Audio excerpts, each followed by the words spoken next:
It's a grey and cloudy morning here in Abuja, the Federal Capital Territory, but never mind. We are here, your daily dose of sunshine, Sunrise Daily. Welcome to the program. I'm Maupe Ogun-Yusuf. And I'm Ayo Makinde. It's 26 degrees here in Lagos at this time. Could be hotter, could be cooler as the day unfolds. Welcome to the show. Today is the 7th day in the month of July, 2025.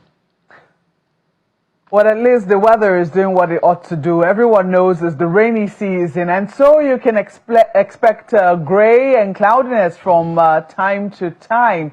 But on this program, we like to track the sunshine for you. Not just the sunshine, sometimes the heat. And we know that the political atmosphere is gradually heating up. And we've been seeing some of the big wigs in recent times who recently gathered to form a coalition, a grand coalition, they say, against the All Progressives Congress, you know, speaking and bearing their minds on what they hope that the coalition will achieve.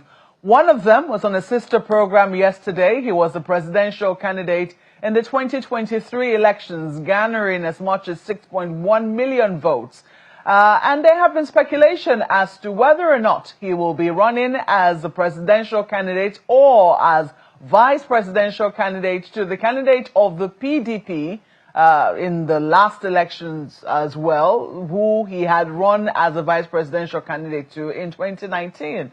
But Mr. Peter Obi left no one in doubt that he is in this race or he's in that party going to be joining them, even though he's still in the Labour Party as of yesterday, according to what he said, that he will be running for president, not vice president. But he still says, let us wait as developments unfold. He also had quite a number of things to say about the ruling party, strong criticism against how the president has run his affairs as president, saying that they lack compassion. So in addition to all the other 3 C's that they've always referred to, character, competence, and capacity, he's now added an extra C, which is that of compassion. You know, talking about how they've handled the flooding in Mokwa, the numerous security challenges that the country has been facing.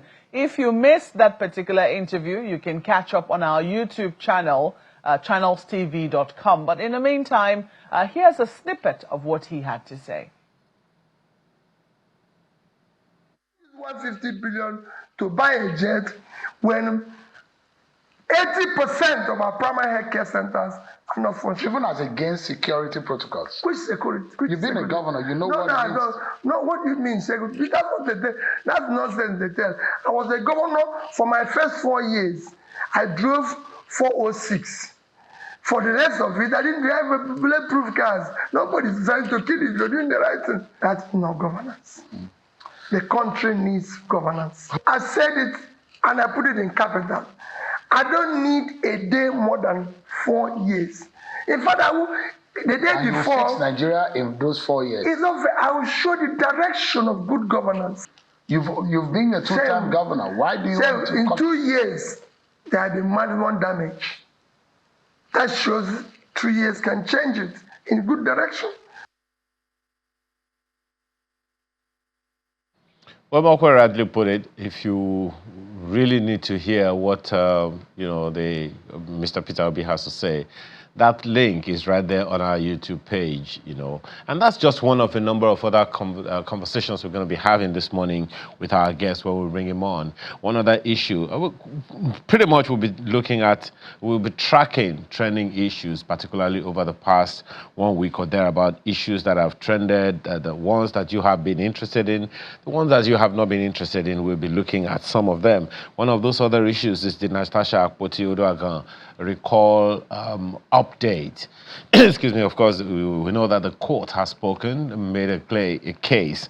So there is also the contention of whether this was a victory for one party or the other, or whether it was a balance. Then there's the question of, okay, the court has said that the Senate should recall or reinstate Senator Akpoti-Odoagan, but whether or not the other part of the judgment, that is that the plaintiff should pay 5 million naira and tender apology publish an apology in 2 daily, national daily papers, whether that is a condition precedent for the recall or the reinstatement. I guess that's another thing, many people are waiting to see. The CTC is not out yet. Perhaps that is one of the reasons that conversation is on. And then we would also be looking at that whole debate of the constitutional review all over again. Okay, so over the weekend, I think it was sometime last week, Friday, maybe Thursday or Friday, the National Assembly was in Enugu State, I believe, to have some kind of conversation around the constitutional review. And we now hear that there is a calendar of sorts. Okay, this is going to happen in the north, that is going to happen in the south, and while in the north, it will take place in this place and in that place, and all of those things, those conversations have been ongoing. And there is a call out there to you, Nigerian, be a part of the process, because that's the whole idea of taking the constitutional review process all over the nation, so that it can come closer to you, as close as they can make it. But then at the end of the day, there's also the responsibility of the state houses of assembly. If any clause is going to be changed in the Constitution of the Federal Republic that starts with "we the people," then the people, represented by the members of the state houses of assembly, must be involved and must give their pass. At least 2/3 of the state houses of assembly in the country must sign off on every clause that must change in the National Assembly. Believe me, one main part of it that I'm waiting for is how the judgment of the Supreme Court of July last year about the local government autonomy, financial and administrative autonomy, will be infused or represented in the Constitution now. Currently, what we have in the Constitution is one that says that the federal government puts money in a particular till, and then the State House of Assembly puts some money there onward to the local governments. And then whether or not that is happening, that's another conversation. Well, that's one other issue, among others, that I'll be looking at this morning on the program. So, Markwe, over to you. Well, without further ado, I'm going to be introducing our guest this morning. Dr. Okey Ikechukwu is Executive Director of Development Specs Academy, and we'll be looking at developing stories with him this morning. This is one of them. Ayo has mentioned quite a few others, but let's see how much time will let us take. Let's start with the first one. You saw that, I don't know if you watched the entirety of the interview with former governor and presidential candidate Peter Obi yesterday on our sister program, Sunday Politics, and some of the highlights of what he said. First, for a number of people, is that he's hoping to run in the 2027 elections as a presidential candidate, hoping to do a single year, a single term of 4 years. How correctly would you say he's reading the situation in the country? Well, I would think if he could take the trouble to go and join a coalition, he's responding to the general perception that things are bad, that they will want to change the government, and so that's the reason why all of them came together. But in that coming together, there are several things on the table, and I believe I've commented on this more than once before, namely, for the coalition or opposition leaders to know what they are up against. They are dealing with a man and a party that knows how to achieve results, sometimes modify or bend the rules, and strategically knock out everybody. So he's reading it correctly, but where I am a little concerned is that if you're forming a coalition to remove this government, that coalition needs to come out with something people can measure. The coalition will need to come out with a candidate, with a vice presidential candidate, and then programs. So if all members, and it's very good that Peter Obi has come out to state his own leanings in this regard. But imagine that another candidate also, potential candidate also gets up to say, I'm contesting. A third one comes up, a fourth one comes up. It will clearly indicate that there's no coalition. So whereas Peter Obi's statements are reassuring, because he's spoken of 4-year term, and he's correct in saying that he can be trusted. He has that record and reputation. And if he's the one to run for the coalition, I think the APC should be justifiably concerned. But my issue here is quite simple. That statement should come or should have come from the coalition itself. How do you mean? This is a coalition. Mark gets up to announce that she's contesting, and I get up to announce that I'm contesting. What should have happened inside the house is thrown open to the public. That's the kind of thing we'll say when we're in a meeting, in a table inside the room, so that after we've quarreled about that, one person comes out in front of the corridor to say, well, this is the person contesting. So that's something they should watch out for. Yeah, but it's not looking we good at the remember moment. how the APC managed their own merger of sorts and the primaries which they had. And I think that, perhaps at the heart of the statement that he's made is the issue, is unspoken, but is the issue of zoning, how it usually rotates between north and south. And some people will say it's still very heavily dependent on how the ADC decides to zone, the presidency. Exactly. And vice presidency and party chairman. I agree completely with you, and that's actually the point I'm making. Let that zoning take place, then address us Nigerians. Not each candidate addressing us. That's a strategic, that's a strategic perspective they must need to maintain. Already they are up against a very, very domineering federal government and political party. And all you don't need to do anything to arm them, to take you on. I wanted to ask you, how critical is that statement? That? How critical is their statement on zoning, to their success? It is very critical because that's also the major stakeholders in all the zones. They are not concerned really, if we must be honest, about Nigeria. They are concerned about how their group interests will be serviced. So you announce that there's a zoning. Remember, that's what cost, in my perspective, that's what cost Jonathan the presidency. They said, okay, this is zoned to the north. Our man has passed. You've done 4 years after his own, and you need to return it. He wanted to go for another 4 years. Remember that 5 governors exited the party. What it tells you, and they left, and Jonathan lost by 2 million votes. Now, imagine, that means each governor produced less than 500 million extra votes. That election was there for Jonathan to win. The PDP was a bit lousy about it, but the point I'm making being, if 4 governors could exit a party just from the perception that this is not coming to our zone, it means that one of the most critical factors to consider is the zoning thing. And in this regard, the Southeast has, if you like, the first asking opportunity, having been thoroughly dealt with over the years, and the dealing with by the PDP was the most painful, because indeed, if you want to ask anything, the PDP is where it is today, partly because or largely because of Alhaji Atiku Abubakar. He contested when, if you were to take the gentleman's agreement, should have been the Southeast. He contested when he came from outside, after having decamped to another party, to get the candidate, which annoyed people like Lamido and co. out of the party. So yes, it's a very critical factor. Where are you zoning it to? That's not enough. What are the terms you give the other zones for them to say, okay, we will allow it in this zone? That conversation needs to take place. So we'll see how developments in the ADC go.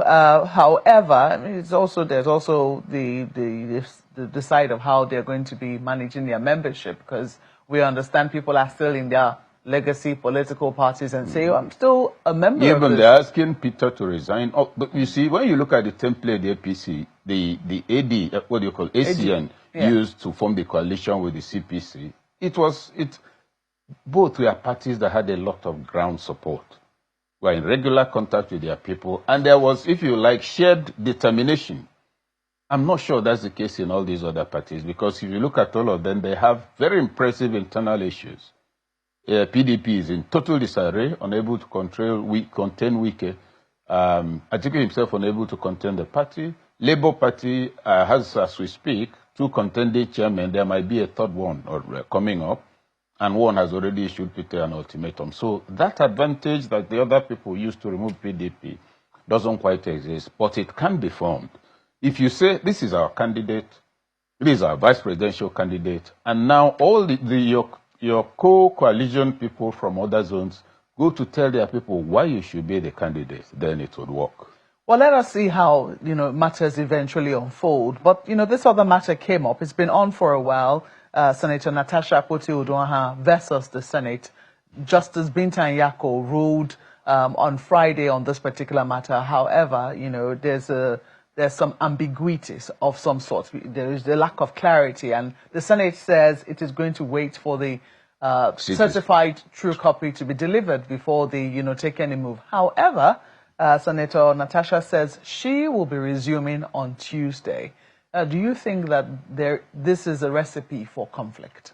There is also an additional statement I think I picked up in the media that the Senate is giving conditions to Natasha. Something she needs to either apologize or something before resuming. Yeah, so I think that was a part of the judgment, but there is a lack of clarity on that because people were not sure whether, because she was fined for contempt of court. Now, it was not clear whether the apology was to the court or whether it's to the Senate. Okay. In that case, that should be clarified. If Natasha wants to operate following and carry the matter with due personal dignity, she should seek that clarification and act on it. If he's saying, I'm going to resume, that means she has an interpretation of the apology and she must have acted on it. So if she's acted on the understanding that the apology is to the court, assuming she has written an apology to the court, she can resume. If she then resumes and somebody says, oh, no, you see, you were to apologize to the Senate, then that's a different matter. But the statements on the side, if you like, about, she must first apologize to the Senate, these are the conditions for her to return. My understanding of the separation of powers is that it is not within the purview of the National Assembly to question the decision of the court in terms of, as that arm of government that determines the rightness or wrongness of anything, including provisions of the Constitution. I am not aware that the court is making a conditional ruling or a condition dependent on its acceptability by the Senate. Those are clear. Well, tomorrow is not too far away. It's 24 hours. It's 24 hours away. We'll see what happens, especially given some of the, confusion that the judgment. Sometimes you say these things are clear, but, not always. But, sometimes when all of the judgments is not read in court, it then can create these problems. Let's look at this issue of constitutional amendment. And it would, when I saw last week, the Senate still going around to, take the views of Nigerians, some of the things that still came up high on the list, I think they were in the northeast or so of the country, is state creation. And I'm wondering, how is that a priority of where we currently are? Are you a little underwhelmed by with some of the agenda that has been set with regards to what we're bringing up for constitutional amendment? Not particularly. You see, the Nigerian state remains what it is.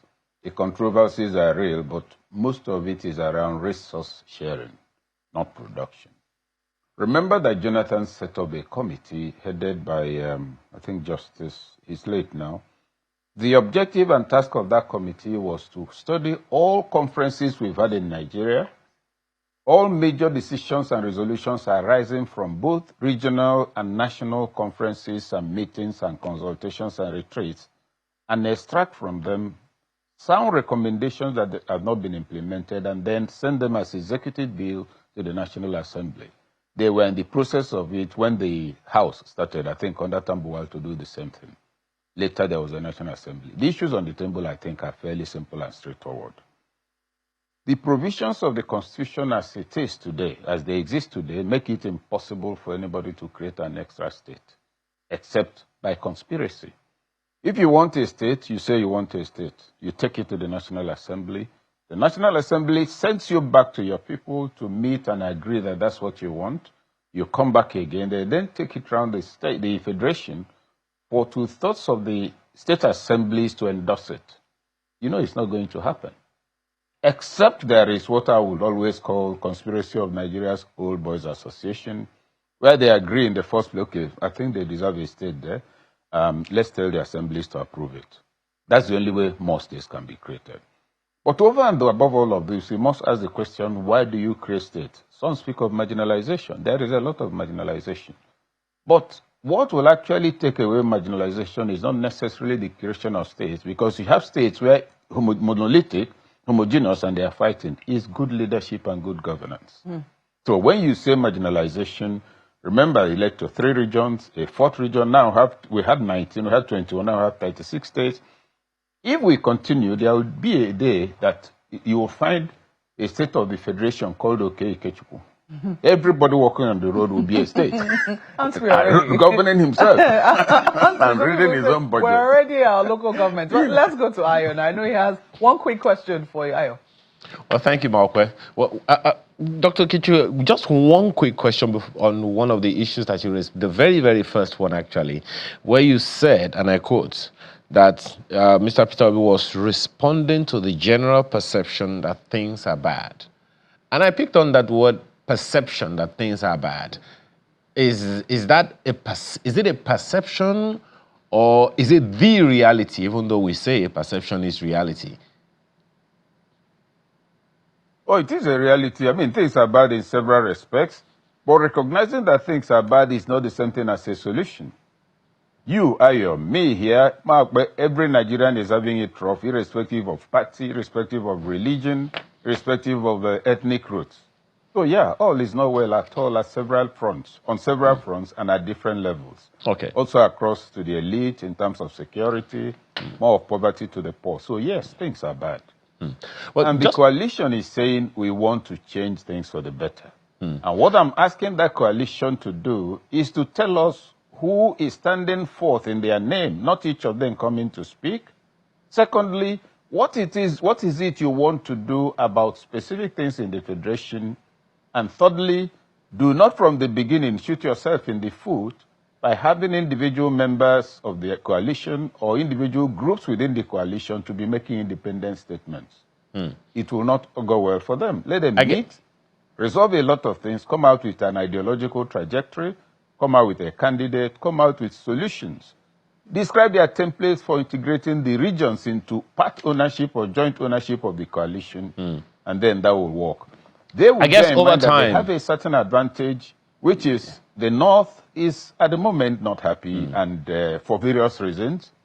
So these are things they need to put together properly. Otherwise, I guess it's over time. Will be talking about becoming president.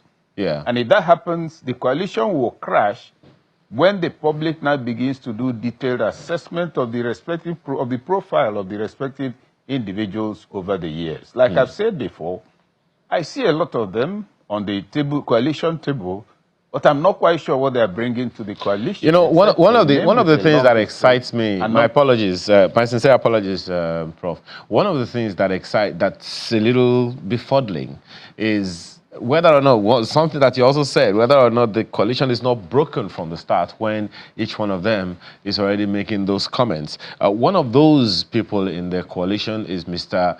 Rotimi Amechi, who, of course, you all know, has been at variance with a former governor as well of Rivers State as himself, Nyesom Wike.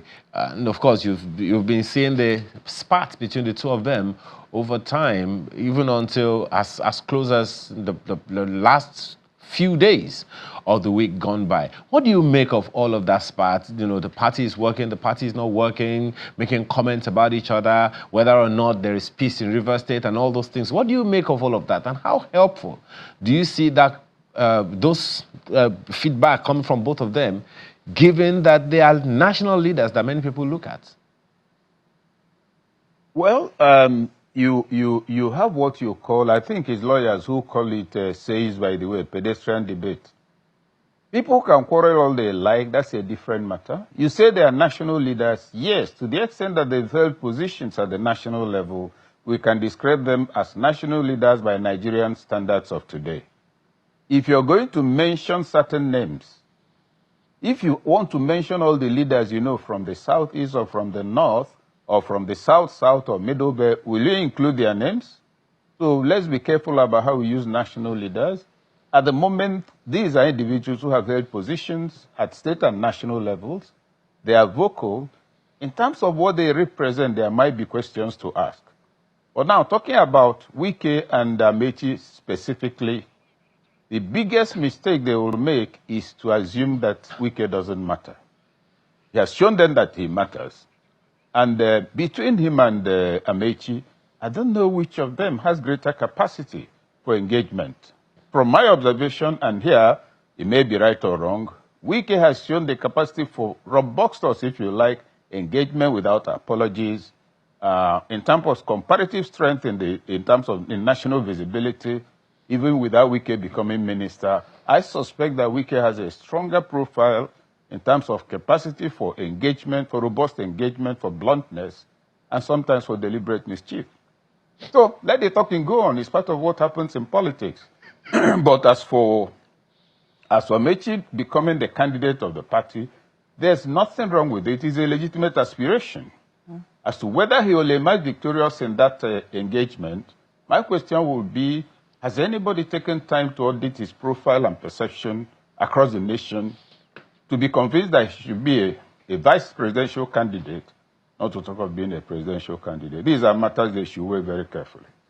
So let me just quickly take you up on this one. It's away from politics now, but it's also a national matter. Over the weekend, the Nigerian Army celebrated 162 years of its own existence. Clearly, the landscape is changing with regards to security challenges and what the, the future of warfare looks like for for armies in general across the world. In our own situation, we know that our challenges are peculiar, more internal than external. The president is saying, you have my mandate to take out everything that should not be, rooted in this country. What are your thoughts as the Nigerian army, marches forward to its 163rd year as a standing army? The first thing is for the government and for all of us as citizens to acknowledge that the army is overstretched. Because of the level of insecurity, the army is forced to do police work, among other things. That's number one. Number two is that personnel are under pressure, their normal lives disrupted. Yes, they're in the army, they chose to go into the army, but the fact is that there are also conditions that make it a viable profession the way it is all over the world. So to that extent, yes, they're overstretched, they're doing their best. In addition to all of this, the army is also, while fighting the war, is engaging in programs that develop their people to improve both their profile and public performance and personal lives. If like this year's Army Day, the keynote engagement was on the soldier first. Not just, I'm an officer, no, the soldier who goes out there. Are there specific measures we need to take to make them better, make them more efficient, make their lives better? The answer is yes. Is the army doing it now? Yes, they're doing it now. And finally on that, it's variegated. It's really something on which there needs to be a wide national conversation. You will recall also that there was a Chief of Army Staff literary competition covering all levels of education where entries were taken and the people are assessed. I was Chief Assessor for that program.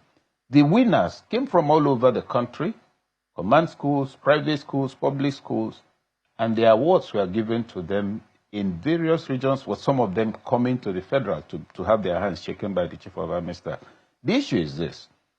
Military-civil relations have been improving, but the more interesting thing is that you have this competition where everybody not only takes part, but feels involved. It makes more and more people realize that the army is a profession, that the soldier before he wears uniform is a civilian, and invariably a citizen.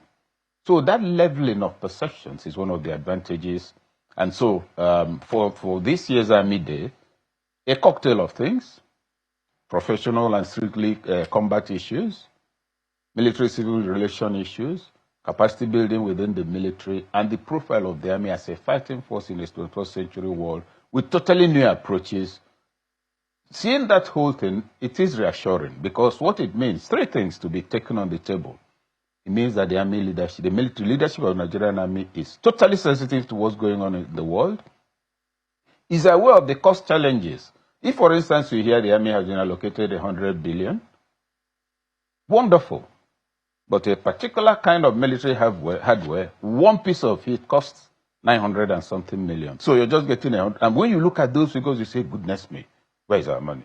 Again, when you also look at the amount too, you don't take time to find out how much of it was eventually released. But I get these are conversations for another day. Indeed, Dr. Ikechukwu. Well, we have to thank you so much for coming on the program this morning, and certainly we'll be following with you developing matters as they evolve. We have to thank you for coming on Sunrise Daily this morning. Dr. Okey Ikechukwu is Executive Director, Development Specs Academy. Thank you so much once more. Thank you. Well, we take a break now. When we come back, we will be talking about electricity and how to get more Nigerians get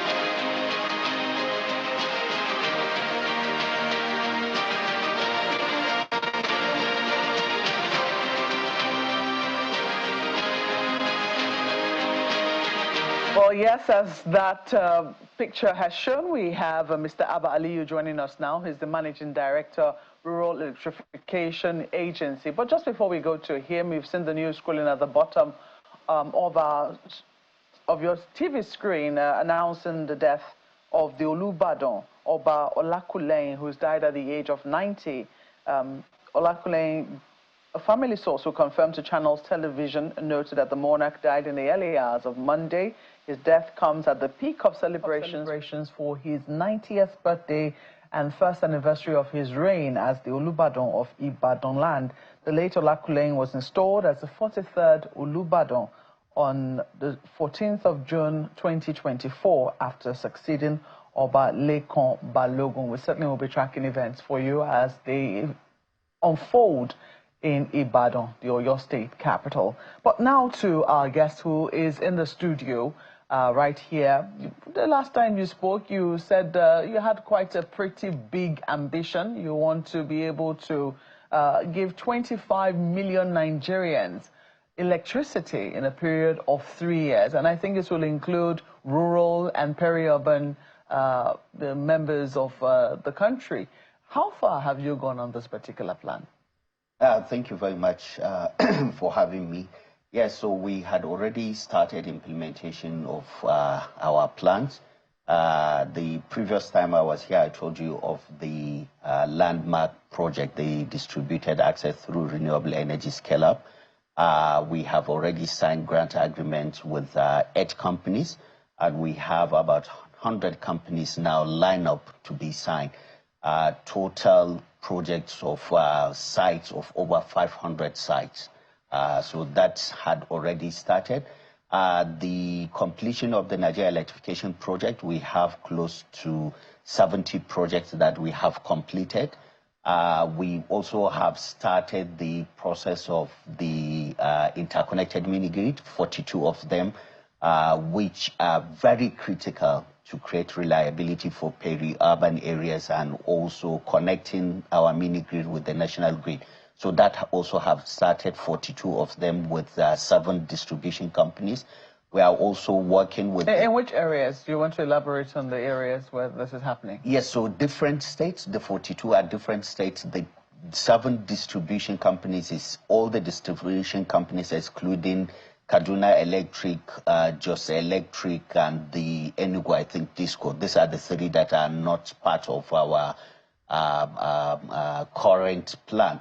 But in all others, distribution have provided us with the sites. In fact, a whooping 650 sites were given to us by the distribution companies, where we select 42 firsts in the first instance to start. And we are now working against additional 30 more sites. We completed the intervention in different universities. Now we are targeting close to 1 million students. We completed the phase 2, where we delivered 7 universities and 2 teaching hospitals. We are about to complete 8 more universities. Just 10% of the work that is just what is pending. And they're all included amongst the 25 million Nigerians you're targeting. So even the university, we are not even counting the 25 million. For the universities, it's a special intervention to enhance, to create reliability of electricity at the universities level. For the 25 million, all these are mini grids that will provide to communities. For example, I have 45 mini grids now in Nasarawa State that I'm about to commission. I have 20-something mini grids in Plateau State that are about to be commissioned. Like I told you, we signed the 8th agreement that we signed has over 200 sites, mini grids that are to be delivered. And very soon, in next week or week after next, we are going to sign additional over 100 companies, which has over 500 mini grids. This is how ambitious we are, churning mini grids day in, day out. The target is to deliver over 1,350. In fact, what we are seeing now is that we may deliver even before the end of the 3 years, before the 3 years target, due to the traction that we have seen from the private sector, due to the number of sites that have been provided, and also like we create some level of efficiency by reducing the project development timeline of the private sector. So before now, once we sign the grant agreement, the private sector has to spend like 6 months to up to a year looking for project development financing. But to shorten that period of time now, we already catalyze private sector investment with a number of Nigerian banks. We signed 100 billion naira project development financing, debt financing with FCMB, and we are in discussion with Fidelity. International Finance Corporation also had provided $20 million as well for the 4 of our developers. So you can see how we are creating more efficiency, reducing the timeline for us to deliver on our target. Let me quickly take you up on the issue of affordability. You have said that this electricity plans must be cost reflective. And I wonder what that will mean for rural people, because the name of your mandate, even though some people have been saying it needs to change, for now it's still rural electrification, unless we want to change the R to renewable energy.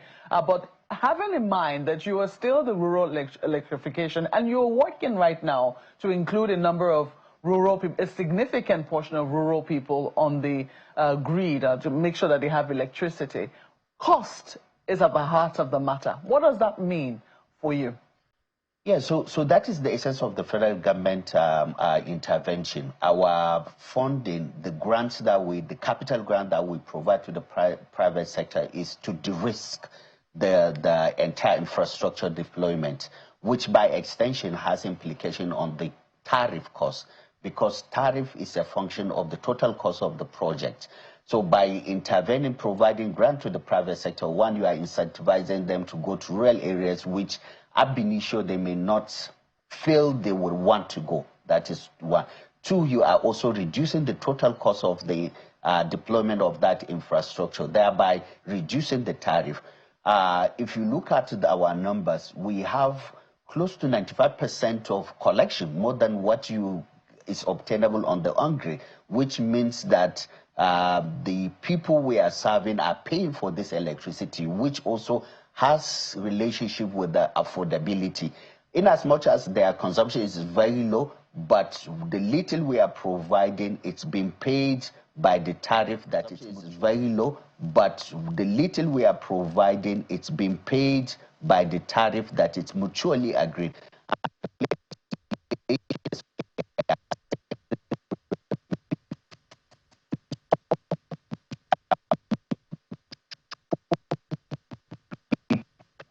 The ability for us, or the thinking that affordability, it's not something that is real in the rural areas. To us, it's just a cliche. Rural areas pay for electricity, and what we deploy to them, it's very affordable. All right, let me go to Ayo now. Over to you. Thank you, Mokwe. One question to follow up quickly on the issue you just raised, Mokwe, about affordability is that of sustainability. Now that the issue of access has been taken care of, according to you, Mr. Aliyu, and you have also spoken to the fact that it is affordable to the people. The question then is sustainability.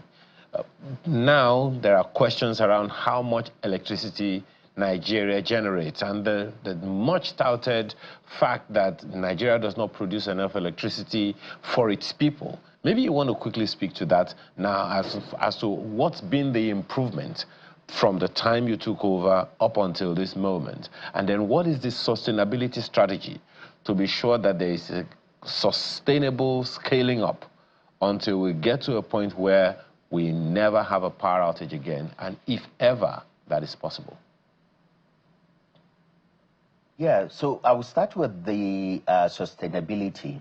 We oftentimes make it very clear that the strategy of Rural Electrification Agency is to build our sustainability around the private sector.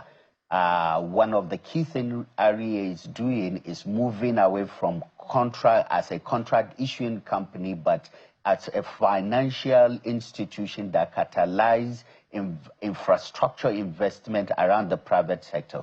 So what we do for the sustainability of our project is to make sure that the infrastructure that is deployed is by a private sector, and that private sector must bring their own funding plus our own capital grant to deploy the infrastructure.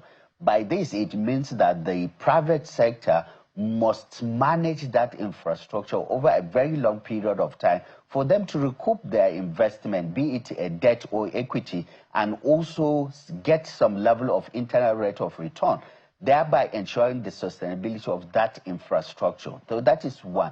But for the EPC-based infrastructure, like the ones we deployed at the university, for those projects that we only engage the private sector to deploy the infrastructure. For them, we created the Renewable Asset Management Company, which is a government REA SPV that it's responsible for managing this infrastructure. So the wisdom behind that is to create a way whereby we will catalyze even more private sector funding to continue to deploy this infrastructure to address the energy access gap. I give you an example. The total cost based on the estimates that is required for the country to address the excess challenge, its access gap is about $25 billion US. And this is not a money that the federal government has. So we are now saying that let's use all our means to catalyze private sector financing to continue to address this gap, which include going to the capital market, raising private capital, and use that private capital to deploy the infrastructure. So the Renewable Asset Management Company will leverage on the assets that we already created, this university project, use it on its own balance sheet and use the income and the asset to raise more funding that we will now use to continue to deploy infrastructure to address the gap. Then the second part of your question in terms of the scaling up, already this is what we are witnessing. Before my assumption, what we have seen, it's deployment of mini-grid in hundreds, but now we are talking of deployment of mini-grid in thousands. We have seen initially we have the renewable energy service companies that are in tens. Now we have over 100 renewable energy service companies, some of them not only intervening in Nigeria, some of them have even developed technical competency to intervene, deploy infrastructure in some other sub-Saharan African countries. So you can have seen the scale up, and you have seen also in terms of financing how private capital is coming into the sector. I spoke about the FCMB, the IFC. We have discussion with Fidelity Bank also for additional financing. My apologies, Mr. Liu. That question was predicated on the World Bank report that tagged the Energy Progress Report of 2025, which says that for the third consecutive edition of the report, Nigeria had the largest electricity access deficits in sub-Saharan Africa, with 86.8 million people, according to the World Bank. Do you agree with that report? Of course, there are some other people who have said it's true, some said it's not true. What is your own assessment of that report, and how did your agency receive it? Yeah, so we agree that Nigeria has the highest number of people without access. The exact number is something that is debatable. And the reason is because of the population of the country. That is a fact. But in terms of saying that that total number, we have been saying that we need to rebase the power sector, more especially to know the quantity of electricity that we are injecting into the renewable space of the country. So I give you, for example, the recently REA, which is one of the basis data agency that provided some data, which the likes of World Bank leverage on, said that the total renewable energy capacity of Nigeria is just 70 megawatts, and that is far lower than what we have deployed. The university project alone, we have deployed close to 100 megawatts, The total Nigeria electrification project, we also have deployed close to 100 megawatts. The additional project that we are looking at, which we have started, Energizing Education Phase 3 and Phase 4, will give you additional 100 megawatts. So already there we have like 300 megawatts compared to the 70 megawatts that has been provided. So this is something that is there. We feel that we need to engage somebody to do the rebasing, do the rooftop calculation, plus the capacity of our mini grid for us to really know the actual people that are without access. But for our estimate based on the Nigeria electrification project, we have electrified over 8 million Nigerians and connected over 1.2 million houses. That may not have been even factored in the estimate provided by the World Bank. Just one quick one, Mr. Aliyu. What's your assessment of how much power does Nigeria need? How many of these megawatts do you think Nigeria needs to generate, and where are we as far as you are concerned? And how long might it take us to get to where we should be? Well, because I may not be able to say that because, you know, my purview, I only operate within the off-grid. We only look at the areas that are without access. But for our estimate for those without access, based on the National Electrification Strategy and Implementation Plan that we have done, we are looking at deploying close to 20 gigawatts to illuminate these areas, not only to illuminate them, but to also catalyze small, medium, and micro enterprises in these communities. But for the on-grid, I don't have the data. We don't operate on the on-grid. So this is most likely the data to be provided by the regulator or the Nigerian Bulk Electricity Trading Company. Just a very quick one as we wrap up now. Do you think that Nigeria could become a model in West Africa, or maybe Africa, for what it is that we're doing with regards to rural electrification? Oh, already we are a model. I've been saying that, and this should be on record, that Nigeria will be the renewable hub of West Africa. If not even the West Africa, but for the entire Africa. We already are seeing that this total number of people without the access, we are, rather than seeing it as a challenge, we are seeing it as a market. One. Two, we are catalyzing local production.